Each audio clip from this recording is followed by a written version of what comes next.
Hey, everybody. Hi, Melanie. Hi, Thérèse. So it's really noisy, guys. And by the way, you're listening to ToRAISE Questions Doula podcast. This is Melanie Headley. I'm sitting here with Thérèse Hakoun. She is the executive director of ToLabor, which is an international doula training and certifying program. We are sitting in a gorgeous hotel. It's beautiful. We'll have to post pictures of the whole setup. Yes, absolutely. Yes. We're sitting at Cork Hotel in Richmond, Virginia, a boutique hotel, and we are in the middle of the RVA Birth Event 2016. Yep. It's awesome. So the pictures will probably show my 2 glasses of champagne in front of me, which is going to potentially affect this podcast. Yeah, no. I'll keep control over this. Thank you. We're going to be talking to lots of people about lots of things. Hey, yeah. We're going to be talking. Yes, we will be talking, and people will interrupt us, yes. And we will talk to them. Yeah. But let's give you the kind of the lay of the land first. So we are so excited to be here because Ricki Lake and Abby Epstein are here. From Business of Being Born, for those who are living in a different era. I just touched Ricki's shoulder. Yes. I'm very excited about that. Yes. And then Ginger Breedlove is here. And tell people who she is. Because she is the president of American College of Nurse Midwives. Yep. And then Whitney Pinger is here, and she is from a practice GW Midwives, and she is the midwife, one of the midwives that is showcased in the film Mama Sherpas. Which we're also showcasing this evening, that film as well, which Abby and Ricki are the producers of. So we are really excited, and we're hoping that Ricki and Abby are going to stop by in a little bit to talk to us, but we've got this table set up, and we've got ToLabor stuff out here, and ToRAISE Questions podcast stuff out here, and then my Brighter Birth stuff is on the table, and people are walking by and talking, and we've made this little flag with words that women are writing down about their birth experience. Right, and it's beautiful. There's beautiful affirmations being written down. We're asking people to write down a word or two about their birth experience or what they want from their upcoming birth experience. So I feel like this is what's going to happen here. I'm just going to interrupt Thérèse all the time. And I'll interrupt you like we normally do. And argue a little bit. And so I see an amazing woman standing in front of me. This is Melissa Wirt. She is the owner of this awesome nursing wear company. You see my boobs? Yeah, girl. Melissa, how old is your baby? Everybody should stay in bed for multiple weeks after they have a baby and just nurse and love on their baby. We totally agree with that. Melissa, what is your company called? My company's Latch Mama. And how can people find you? Latchmama.com. Okay. Are you wearing a Latch Mama dress right now? I am. We really kind of try and focus on just everyday affordable nursing clothing, support moms, and make sure they can get out and do life, when they're ready to do life. And I know, I just saw wait that. a second. I know. Do life? Well, and I know. If you could see... I have to say, when you posted that on Facebook, I was like, oh, my cervix was that size a week ago today. Can you tell me how many Spanx you're wearing right now? Because... well, if you had to ask, I did have one pair on, but then my hose were also control top, so... Yeah, I know I'm cheating a little bit. That's how you do it. You look whatever. Great. It doesn't matter. Your dress, nobody would ever know that that your dress was a breastfeeding friendly dress in any way. A bright. So Melissa, thank you. Thank you so much. Melissa, thank you. Really good to see you. Congratulations. Hi. I think only there's one birth and one death, both hurt a little bit. So what is a brighter birth? A Brighter Birth, so we're talking to a woman who's just come by the table. A Brighter Birth is a company that offers birth services in Richmond. childbirth education and doula services. I started that in Richmond. I started to get the husband in the delivery room. I started to get the husband in you're C-section Erica room. Blanton. Yeah. Hello, Dr. Blanton. Hi, I'm Dr. Thérèse Blanton. Hakoon. I recognize you. I've done births with you 20 years ago. We delivered that when I was an intern back in Germany. I delivered. Oh, I went in OB just because of the Yeah. midwives, because I wanted to do women's health, which is not just birthing. And when I came here, it was Middle Ages. It was, and you're an icon, and I thank you so much for.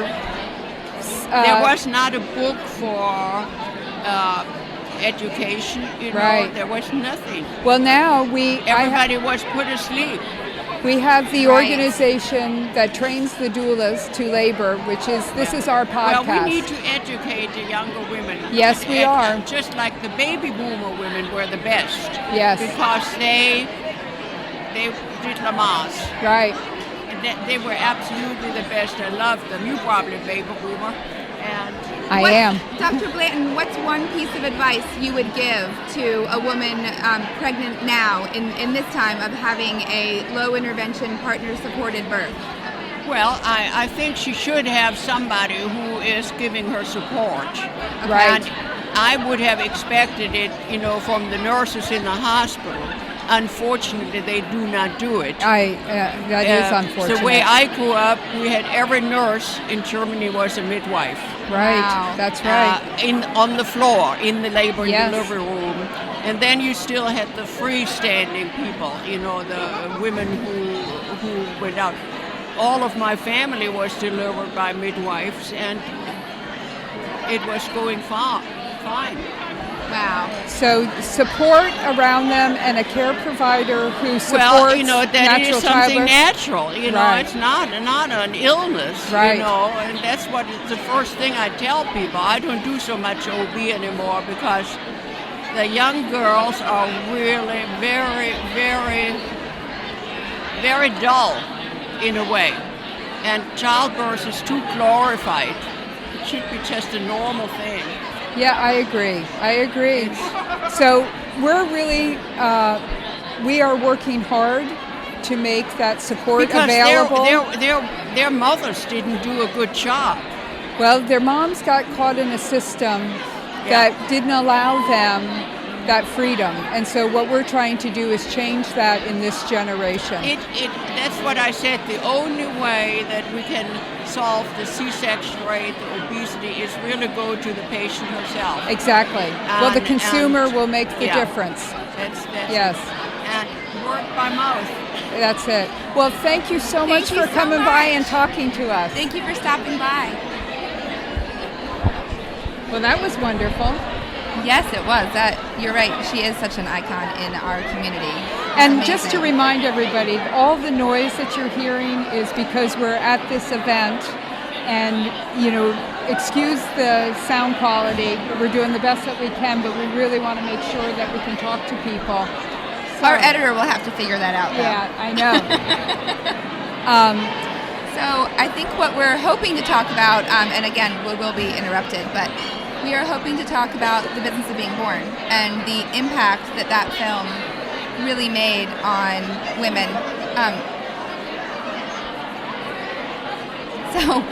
Sorry, Melanie. Sorry. I'm waving to Therese is people waving behind and talking to people behind her back. frantically behind me. So I remember watching The Business of Being Born, and my husband and I going to kind of a screening of it, and then having a panel and asking Yeah, questions. we invited, I think I was pregnant with Lila, with my second and we baby. invited fathers to come, partners to come, so that they could give their experience on birth. And he was blown away. He was I remember blown he actually away. stood up and spoke. He and was asked beautiful, a question. beautiful. Hey, I just want to interrupt you though for a minute, okay? This is Morgan. Hi, Morgan. So, Morgan. Morgan is also an A Brighter Birth alumni. And I just wanted to, it's really important, like your story of how you transitioned from your first pregnancy, your decisions that you made, and then your second, and now you're pregnant again, your third the decision making. So we were just talking about the impact of the business of being born on people. What was the impact for you to make choices in your pregnancy? Because your first pregnancy, what was your first thought? My first thought was to... You can stand up. Yeah, go ahead. Do you remember watching this film? I do. After I met with Thérèse, she helped me find a doula, and my doula recommended it to me and loaned me the movie Stephanie Brown. Yes. And I once just we saw her saw last that, night. we were like, after we talked to her, we knew we needed to switch, but then seeing that movie really helped us make that change. So what did you change? We were 33 weeks. 33 weeks we left a hospital and an OB and went to see a midwife. In the hospital? At the hospital, Yeah. yes. And any regrets about any of that, or? So here's Stephanie Brown. I regret. Right now. I wish I would have. Your doula. My doula.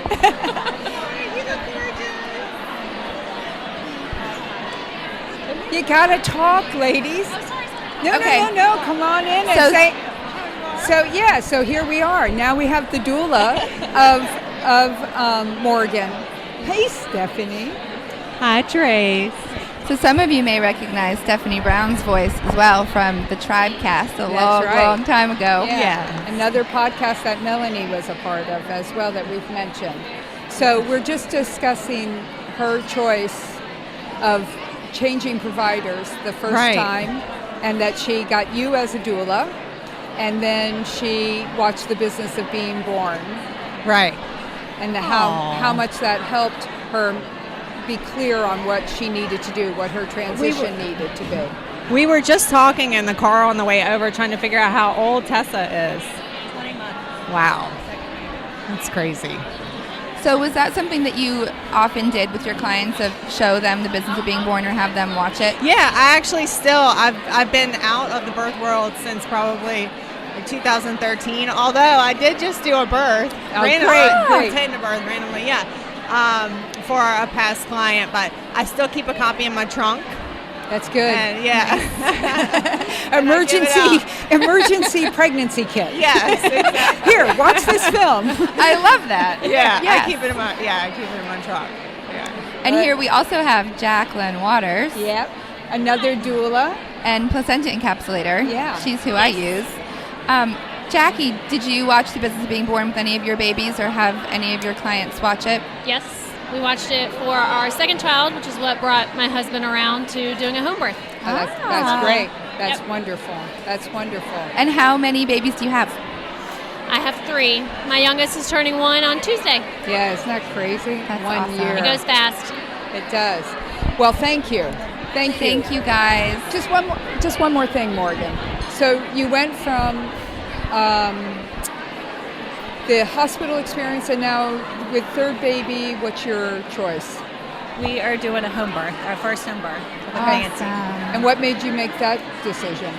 Well, the second birth, they kind of broke up with me at the hospital. And they're like, "You got this. You don't need us. Just your family's good." And that it's great? very hard for us to leave our children. We don't get nights away, so it just seems easier to keep everybody, our unit, together, and that way my husband doesn't have to leave and feel torn. That's great. And I So don't we'll- want to have a baby in the car. Yeah. So Will your children be at this birth? we haven't figured that out yet. We talked about that at Home Birth Circle last time a lot, and I feel even more torn. So trying to figure that piece out. Yeah. Hold on. So now here is. There, we're passing up. Thanks, Morgan. Thanks, you. Morgan. Hey, okay. Hey, guys. Hi, Katie. This is Katie Batten. Katie, Yes, Melanie. what does your wife do? She's the director of midwifery hospitalist services at Henrico Doctors Hospital in Richmond, Virginia.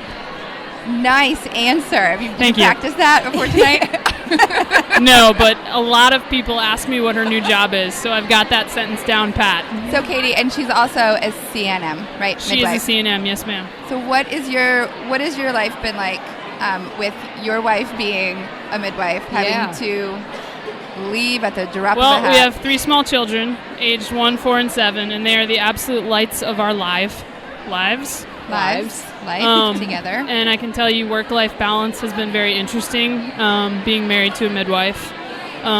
but I wouldn't trade it for anything. What she gives women day in and day out is an incredibly beautiful thing, and it's what she got when she was in labor, Right. both the second and third times, and it's what I would want for everyone else. So, And I'm I know so lucky. she couldn't do any of that, Well, the she support that couldn't you give without her. thank you. That's support. very kind. I officially don't know what else to say. Thank Well, you. You're Thanks, awesome, Katie. All right, Thank guys, you. have a good night. You too. Thank you.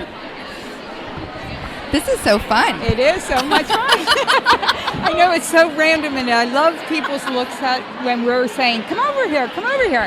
Yes, I love it. You should see. Here's Sarah coming across, being Oh, pushed by her. okay, yes. Okay, so Sarah, we have a question for you. Okay. This is so. Introduce yourself, Yeah. please. My name's Sarah. I'm from Mechanicsville, Virginia. I'm And- a professional birth doula through True Labor. Okay, and a mama of two. A mom of two, a 2.5-year-old and 10-month-old. Okay, and you had a doula at your I didn't birth. have a doula. I had one of my good friends was a labor and delivery nurse, and she was our doula for our first birth. And then I planned a home birth that transferred to the hospital and ended up being a C-section, and our home birth midwife was my doula. Yeah, which is wonderful. Yes. So you just took the to labor training. I did. So can you just give, you don't have to go on for very long, but can you give the listeners an overview of the workshop, what you felt about it, what you got from it? I don't really think there are words to describe what I got from it. I don't really know what I expected from it, but it exceeded those expectations by far.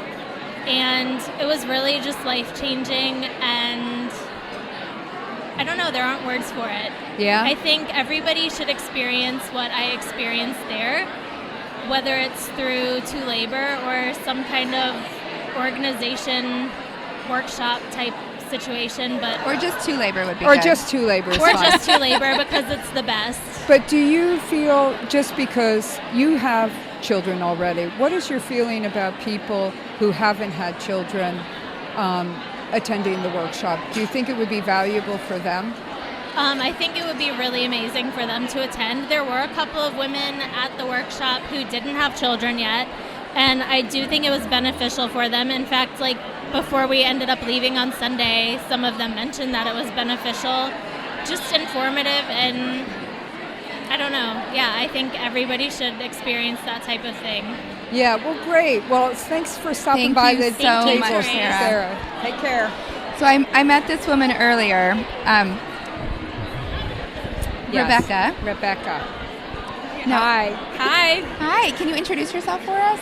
Sure. My name is Rebecca Petrella, and I just accepted admissions into Georgetown's Women Health Nurse Practitioner and Midwife programs.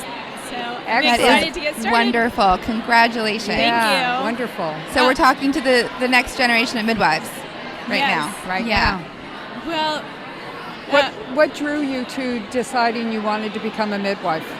well, actually, in nursing school, I saw the business of being born, and my professor in labor and my professor in I don't know the Women's health? last name, women's Yeah. health. Sue Linder? I'm sorry. Sue Linder? Who Were was you at VCU? I was not. Oh, okay, I went I'm to sorry. Old Dominion. Okay. So she was just so passionate about, women's health and helping women, and I just really wanted to aspire to be, like her and someone that women could look up to and to advocate for them. So And Rebecca, do you have children yourself? Do you have children yourself? I don't actually.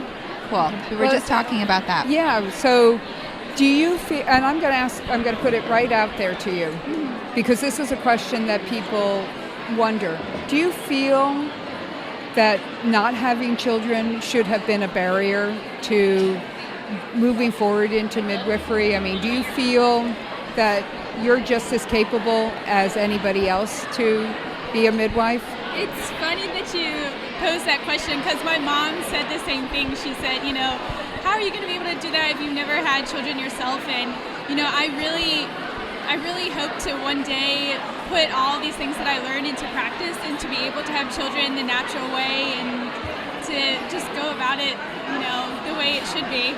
But so here's my response back then, Rebecca. you are so perfect to become a midwife, whether you have children or you don't have children. It's not about having a baby or not having a baby. It's about the heart and soul of this. So never underestimate your ability to be able to help and support people. It's not about having birth. If one day you do decide to have a baby, all of that you've learned will be enhanced by that experience, and how you practice will change some as well, I'm sure. But my answer back to your mom and to myself is never underestimate your ability. Well, I think it's funny that nobody asks a male doctor. Exactly. I was going to mention that too. I said many OBGYNs are males, and Exactly. they will never be able to. Yeah. No, but I know the reason I posed the question is because so many people have said that, like, you really have to have children in order to do this work, and I think, no, you don't. So I'm glad that hasn't been a hindrance to you. It's really just about advocating for women and Absolutely. women's health. So. Absolutely. Well, thank you. Thank and you so much best for of luck stopping to by. you. Thank you so much. Really nice to meet you. You too. Take care. Hi there. So we've got some ladies at the table. So I'm looking around as Melanie. We have somebody at the We table. can just say hi. She's had a couple of drinks. That's okay. Yeah. Tell us who you are. Laura Jager. And what brings you here tonight to this event? Well, actually, Amber Price brings me here, but I'm trying to get pregnant for the second time, and I just thought it would be great to come and see the vendors and, get some information. Well, maybe tonight's the night. Tonight's the night. I'm not ovulating, but one can hope. Sometimes being around a group of women can make you suddenly ovulate. It's amazing how that happens, especially after a 2-labor workshop. Right. So were you a patient of Amber Price's? Yeah, so I had my first daughter at VCU. Actually, Catherine caught my baby. Okay, and we're talking about midwives here in our community. Yes, and midwives, Amber Price yes. is responsible for this event that we tonight. are at Yes, right now. and she was at a birthing center actually the first time I met her, and then that shut down, which broke my heart. Right. But then she went to VCU, and I followed her to VCU, and I met all the other midwives, and it was just the perfect setting for me. It was the perfect situation for me. And they were wonderful, and I had my baby, and it was really, really great. It was just how old is your baby? She is a little over 3. This is one of the only nights I've been out since then. Thus the alcohol in her hand. Kind of been a little on house arrest for a while, but no, it would, in the moment when you're having your baby, you don't think, wow, this is really great. You think, sweet God, get this over. But when you look back on it, you have that moment of like, wow, I was so lucky to be in a place that I was safe and I was listened to and I was supported the entire time. And that was kind of amazing. So yeah, it was lovely. It was really lovely. Did you have a doula? Yes, I did. Okay, I did have a doula. That's good. And she was wonderful. I love her. And she just moved to Seattle. Oh, so I am tough. shopping for a doula. Well, we can my help cards you are there. right over yes, there. please. That's why I stopped here. I am shopping for a doula for the next round. I'm not pregnant yet, like I mentioned, but I am trying. Here you go. Here's and a card. I sent her a text. I was like, hey, I'm trying to get pregnant. And she was like, I'm moving to Seattle. And I was like, no. So, And anyways, Lauren, did you ever watch the film The Business of Being Born? Yes, I have seen the film, and I've seen several things of The Business of Being Born extended, the extras. Yeah. So it was, and I went to a birthing class, a natural birthing class, and all of that, and that was very helpful while I was going through the process of I had an hour and a half drive. I went through transition in the car. Wow. Oh boy. And I was in my head thinking, I can't do this. And I thought, I'm in transition. Then I thought, I can't be in transition. I am not at the hospital yet. I was in transition because when I got to the hospital, I was 9 centimeters. Oh, wow. Yeah. I didn't mean for that to happen. It was kind of an accident. Well, she was doing exactly what we talk about. You were doing life until you had your baby. I just was I kept thinking, well, she hasn't come yet, so I can't possibly be in labor. I mean, and my husband's like, no, she's coming. And I'm like, you're a liar. You don't. this is just messing with me. And then, she was definitely coming. Well, we so appreciate you stopping to talk to us. Thank you so much. And we hope for you to find your pregnancy when you're ready. Yes. And whenever the baby's ready. Yes, exactly. Thank you. Thank you So nice to meet you. So is there anything? So this is it. This is all the information. So again, I want to remind everyone where we are, and the noise that you're hearing is because we're at this RVA Birth Event in Richmond, Virginia, and we are in the crowd of all the people. This is so much fun. I know. All these familiar faces walking by. People's births that we've been at, people that we've taught, new faces. It was great talking to the young woman about the fact that she's going into midwifery, and how her instructor in the university had inspired her. I love that. I love that. And I think we can't talk about that enough, about how women who are called to do this work do not need to have had children first. Absolutely. And I feel bad because I didn't ask the question in the way I wanted. I felt like she felt like she had to defend. I wanted her to defend, though, at that same time. And that goes out to everyone who's listening. It doesn't matter whether you have a baby or not to become involved in this kind of work, because it's not about that. It certainly can enhance your understanding, but it's not a requirement. And we have so many more women who have not had babies. And we've taught men in our workshops also, who will never, at least at this time in our history, be able to give birth. So we have somebody else here. So this is Corinne. Hi. Hello. How are you doing? I haven't seen you in so long. It has been a while. So you're on our ToRAISE Questions Doula podcast right now, and you're an acupuncturist. Is that correct? That is correct. Are you still practicing? Yes. Awesome. Do you see pregnant women a lot in your practice? I sure do. I love treating pregnant women and people trying to conceive. So what do they come we should hook to Lauren see up with you? her. When they what brings them to you? What brings them to me? Pregnant women specifically? Yeah, specifically. Often back pain, nausea, fatigue. They may have been referred by their primary care, usually more likely a midwife. Great. See, it's important.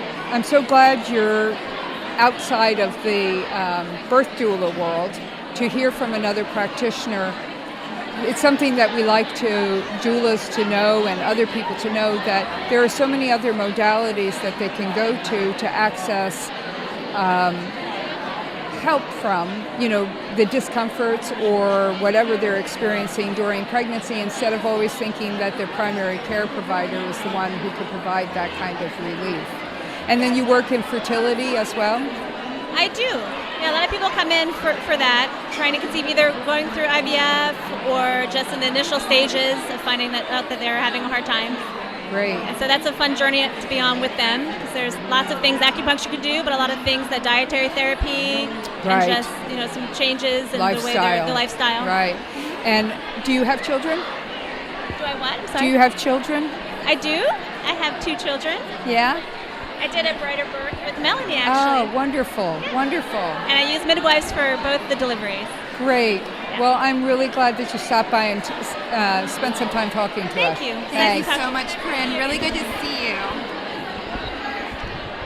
I love how we put people on the spot, and they're looking at us like we're a little crazy. And then the other thing I feel bad is everybody feels they have to bend over the table to talk to us. And they don't. They don't, but they don't know that, and I feel bad because and I guess maybe they can't hear us very well. I think that's more what it is. Yeah, that we're maybe... We'll try to speak up, but then you poor people listening will have very loud voices. Yeah. So... Here we are. I know. I'm kind of stunned by everything, and it's this constant looking around and seeing more people. Oh, here Amber. We are, the lady of the hour. Yeah, we need... Okay, so here's your mic. We're going to talk to Amber Price. You sit genuinely good to her. She is a certified nurse midwife, and you're a certified nurse midwife. Yes, and I am the Vice President of Women's Services at Henrico Doctors Hospital. And you are responsible for this evening. I am. So tell us what made you decide to put together this unbelievable turnout. Look at this. It's crazy. We're thrilled, and we're thrilled with the initial response we got. Within 48 hours, our event was pretty much booked up. I know. And at first we were surprised, and then we realized that what we did is bring the entire birth community together, which has not really been done in the same venue, to have discussions with physicians, and all the other care providers in our community to see how we can expand birth options, and that's why we're here. It's collaborative care, isn't it? It's collaborative care that's so important. It is collaborative care, and we are very happy also to say that we just passed a bill.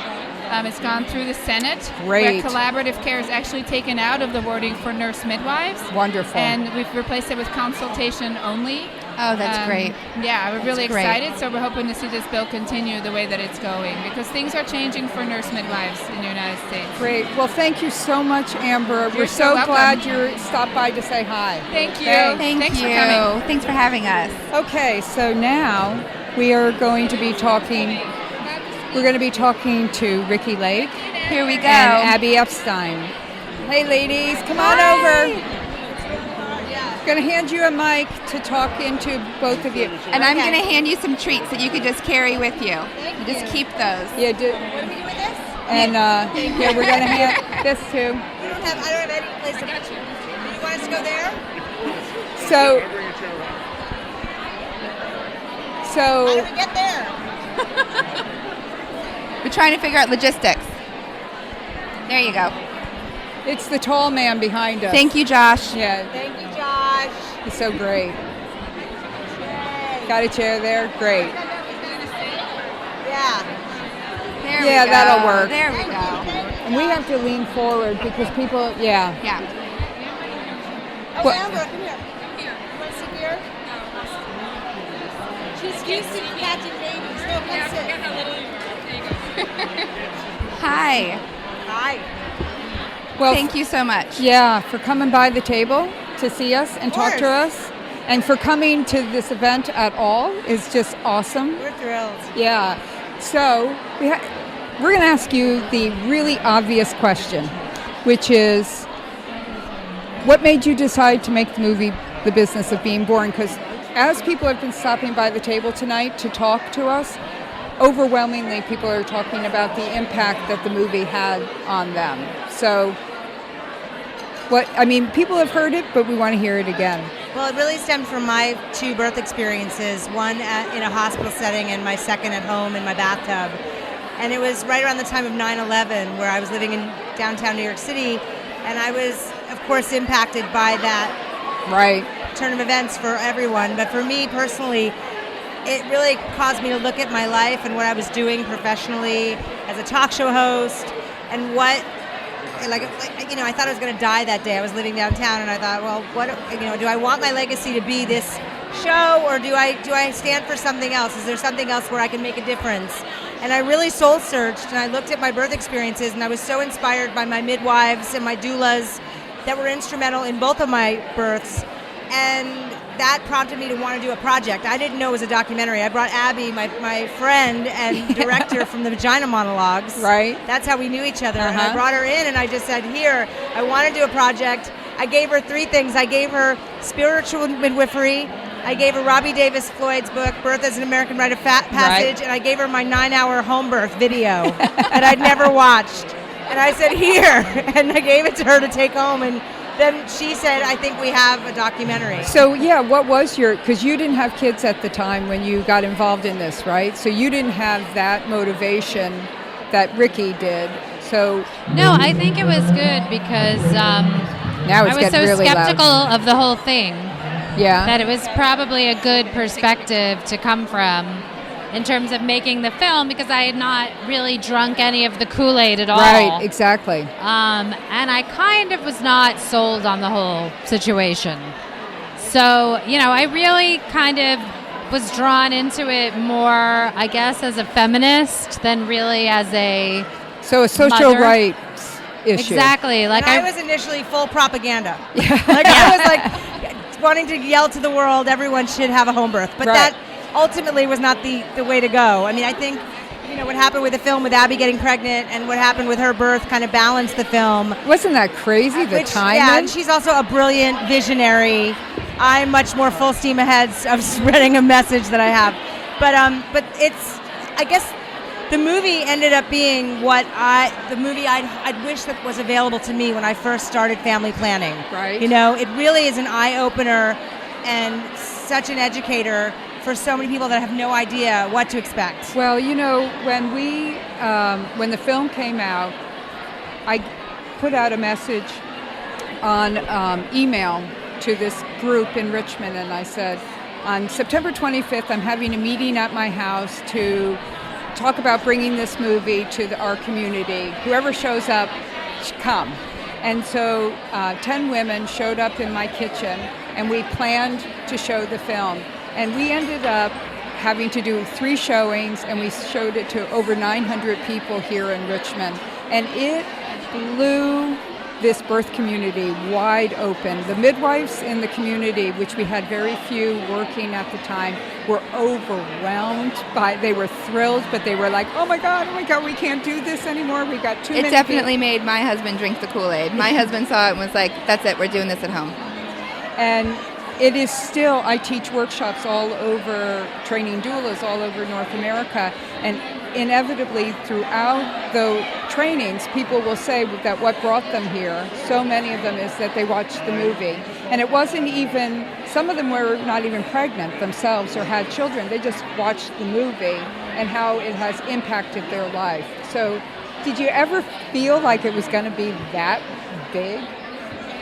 No. Isn't that crazy? No. And people still talk about it. What was it, 2009? Every day a person comes by, and many times they have tears in their eyes. I know. And it's really personal for them. And it's personal for us. I mean, it touches us. We never, people are like, oh, you're probably sick of hearing this. No, we don't get sick of hearing. No, because we've been able to impact someone where their birth, they were respected, and their wishes were heard and met because they were empowered through what they learned. It's everything to us. Yeah, I would assume that's among the most surprising thing that you got out of that film was how wide and spread and how for so long. And how it translates internationally. Yeah, it does. We were focusing on U.S., but really it translates everywhere. The birth rate is higher in Australia. The C-section rate is higher than it is in the U.S. So yeah, we really touched on a nerve that we didn't know. I mean, it was just a very personal project for me that I wanted to shed light on the system of birth in this country. It was very personal, and I never expected to impact anybody. And now, because you're going to have to wrap, I see Josh behind giving me, no, it's cool? Okay. We've got 2 minutes. Your new film, that we just want to talk about that a little bit. So give us an overview of Sweetening the Pill. Yeah, so Sweetening the Pill is a project we started last year. And we started it basically after reading the book, Sweetening the Pill by Holly Griggs-Ball. And, I think we were both just feeling that same sort of aha moments we felt looking at the birth culture with the birth control culture. Right. Like we just started to connect these dots in a way that I think other people are not really thinking. And looking at it, through the lens of women's empowerment, women's health, and women's choices. And I think just like birth, there are many ways for women to be empowered. Right, exactly. Not just, taking a birth control pill every day. Yes, that can be empowering. Just like, getting an epidural can be empowering too. Right. But there are other ways, to look at birth control, and so we really are very excited about this film, and we really hope it opens up a whole nother can of worms and controversy and discussion. Yeah. I think it's and backlash. Yes, well, we obviously don't hope for that, but we just.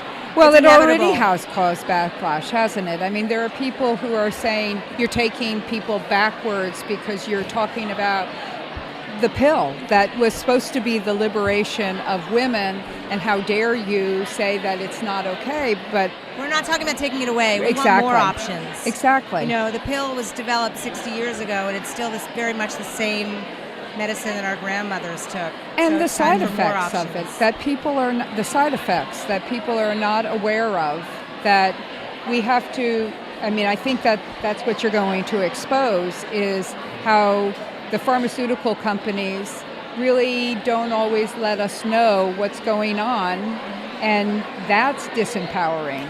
Not at all. I think women are completely disconnected from information, and it's incredible how many people you can go up to that are on the pill or the patch or the ring or whatever, and they don't actually understand that they're not having a menstrual cycle. And what that means. They really don't even understand they're not having a menstrual cycle. Right. So I think there's basic, body literacy issues for young women that education. Exactly, that are really being exacerbated by what I think is, it's similar to the birth industry. I think there are so many women that are put on birth control as children. Exactly. 12-year-olds, 13-year-olds. And when you look at the reasons of why they were put on birth control, it's like irregular periods or things that really aren't evidence-based or acne or necessary. Yeah. And so, I think just creating awareness about that so that people do their own research, make their own informed decisions. An empowering choice, an informed decision. Absolutely, And knowing that there are other options and choices out there. I mean, from what I read and what I hear about the movie, that's really what you're talking about, is what Melanie just said, informed decision making, but you have to know what your options and choices are.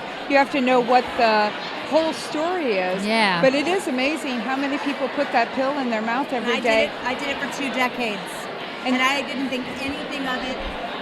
They switched my pill on me. Okay. You don't even think of it as a medication. I didn't either. It's just, and so now I've learned by going back and looking at the side effects and things that I struggled with that I had no idea were tied to that.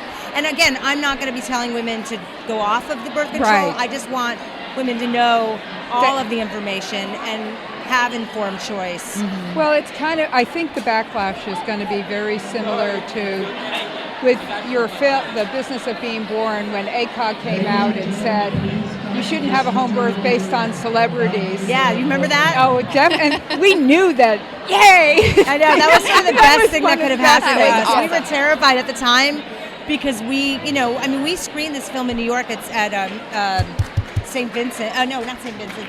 At St. Luke's Roosevelt, where I delivered. And the backlash, they were horrible to us. And now we're here in Virginia and seeing the changes that are happening, and the head of the hospital, is thanking us for our film. Exactly. It's ridiculous. It is. So to wrap things up, thank you so much for coming thank by. you. Do you have a website that you want to put out there that people can get more information on the film or anything you want? Website up? Well, you can always go to RickiandAbbyFilms.com, or you can always go to thebusinessofbeingborn.com as well. Well, we are we speak for so many. How appreciative we are for all the work and effort you've done. It's truly our pleasure. Yeah, well, honestly. thank you. And thanks for coming here tonight. We love Richmond. Yeah. Thank you very much. Thanks, Thérèse. Thanks, Melanie.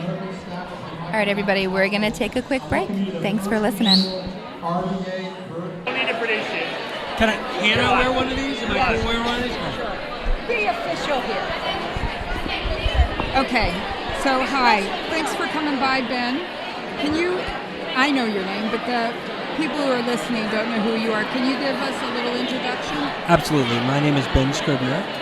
I am married to Hillary Scribner, who's a doula and a prenatal yoga teacher. And obviously we're at a big event here. Big event for birthing. And for us, we lived in LA when we first were introduced to kind of midwife culture, natural birth culture. Let me ask you real quick. You have children, obviously. I do. I have 2 daughters. Okay. One was born at the UCLA Medical Center in the midwife program. Okay. All natural birth, no epidural. And so you were introduced to all of that out there.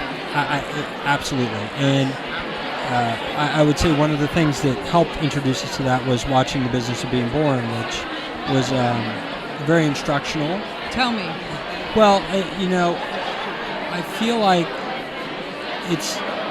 women, I feel like, tend to gravitate towards natural birth when they can. And when it's an available option. And I feel like for men, a lot of times, even if they're doing a home birth or a natural birth, it's very easy for us, because we have no control in that instance, to panic or be a little more reluctant about it. I think that women, when allowed, have more belief in what they can do, and when they're empowered, they have more belief in what their body is capable of doing. And I think you hit a real key word there, which would be a whole nother discussion, but allowed. Exactly. And I would say our first child, as I said, was born in a hospital, but unmedicated, with the midwives. And it was amazing to see how alert and aware my daughter was when she was born. Her eyes were wide open. I had a lot of people comment on how alert she was as a child, and that has just progressed forward. But let me ask you, Ben, so going back to what you said about women tend to, if they know about, they trust their body, their intuition, they will lean more towards an unmedicated birth. But for the partner, sometimes it's more of concern. So what made you feel different? Well, and you mentioned the business of being born. I think for me it was a little easier because I was able to wade into it with my first birth experience, where we were in a hospital with midwives, and I could see how that went, and I understood how it went. I think if I were to have experienced a home birth for the first birth, I probably would have been a lot more anxious, trepidatious about it. I think I would have been a lot more anxious. I certainly had some reluctance to doing it that way, but the experience of watching The Business Being Born was a very, very educational one, and it really opened my eyes. To me, the idea that birth has to be this medical practice that absolutely requires a doctor. When you look out at what there's people in other continents that give birth in a hut in the middle of nowhere without a doctor, without any sort of intervention. Birth is a very natural event, and I think it's really beautiful, empowering to see this happen. And I feel like, to a certain extent, our culture has scared women into requiring them to need medical intervention for something that is 99% of the time is a very natural event. Obviously we are an animal just like a deer or a rabbit or a it's cat. A mammalian experience. Exactly. It's a regular experience that happens every day, everywhere. And the idea that you necessarily have to have some sort of drugs or medical intervention is a little misleading, I think. I think it is misleading in the sense that it's needed, it should be available. Unfortunately, some of the people in the huts would fare well if they had that accessibility, but I understand your point is that it's the overall image is that's what is the absolute that you require. Right. I believe that your typical birth doesn't require, technically anybody to be there. There are obviously instances of birth where you need to have somebody there, and it's the baby's breech or that need to be carefully monitored. But you can have that with any sort of medical, any sort of natural biological occurrence. So it's nice to see Henrico Doctors Hospital start to embrace this. And I really think, our second daughter was born at home, which was a fantastic opportunity. And Nancy Giglio, I have to give her a shout out, is a phenomenal shaman of I would agree. Birth, Shaman of midwifery. is the best way. She is,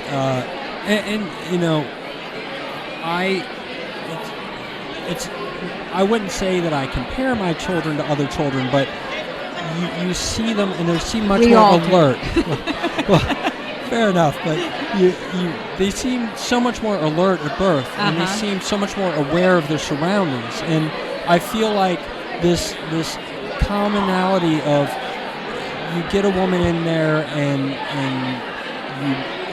you get her there early and you medicate her, and for me, I feel like it's a one-way path to typically a C-section. And I feel like this is biology seldom gets things wrong.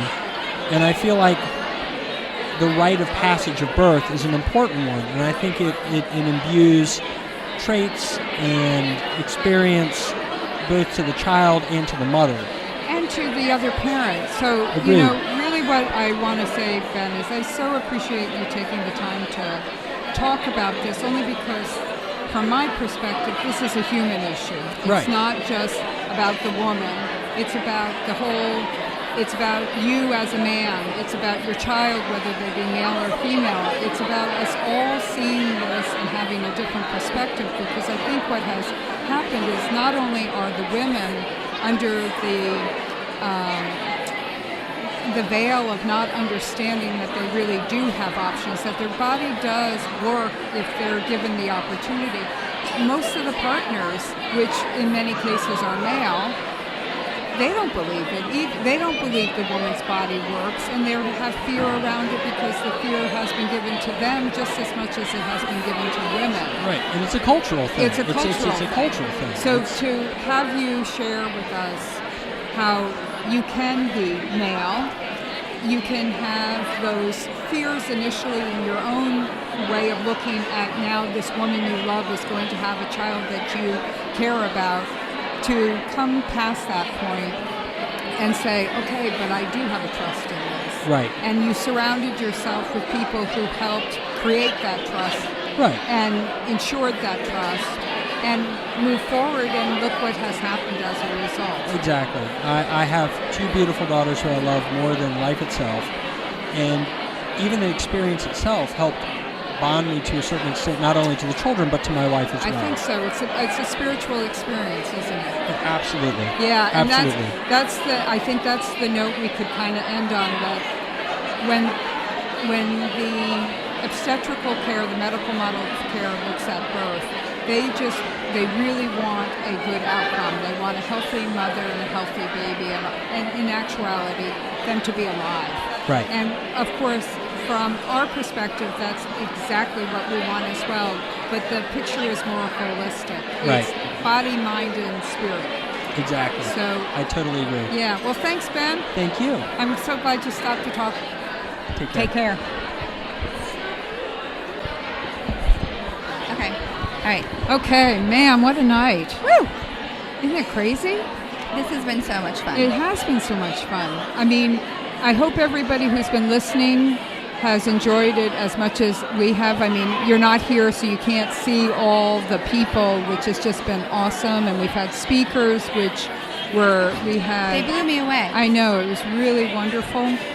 The support out there. And this is Richmond, but it's happening all over. And what I want to say to everybody who's listening, keep doing what you're doing, because you are making a difference. This community that we're a part of was not always like this. There were far and few between who were doing this work, and now we just have this massive amount of people who are aware. I know. I was sitting here looking at Ricki and Abby, listening to the speakers and thinking, did they ever think that they would be sitting here with the president of the American Nurse College? Midwives? Yeah. I mean, just speaking, and it's really profound, and it's an honor to be here tonight. It really is. And what was great also is seeing, it's not just people who work in birth here tonight, it's all the women and men and their partners who have been affected by birth. That has just really been a huge part of it. So you don't have to work in birth work. Right. You can make a difference. Like the Ben who I just spoke with, he has a message, and he's a dad, he's a father, he's not a doula or a childbirth educator. What we're doing is affecting so many people. And it's been so much fun sitting here hanging out with you. I know. This has been the best. I know. We should podcast more at more parties. Let's just go everywhere together and then make people talk to us. I know. Well, thanks everyone for listening. Thank you. And I'd like to say a special thanks to Matt Paxton, who Absolutely. doesn't usually come out, but he's here. Yes, Matt. Let me say one thing. Ladies, you've been using my equipment, and I mean that.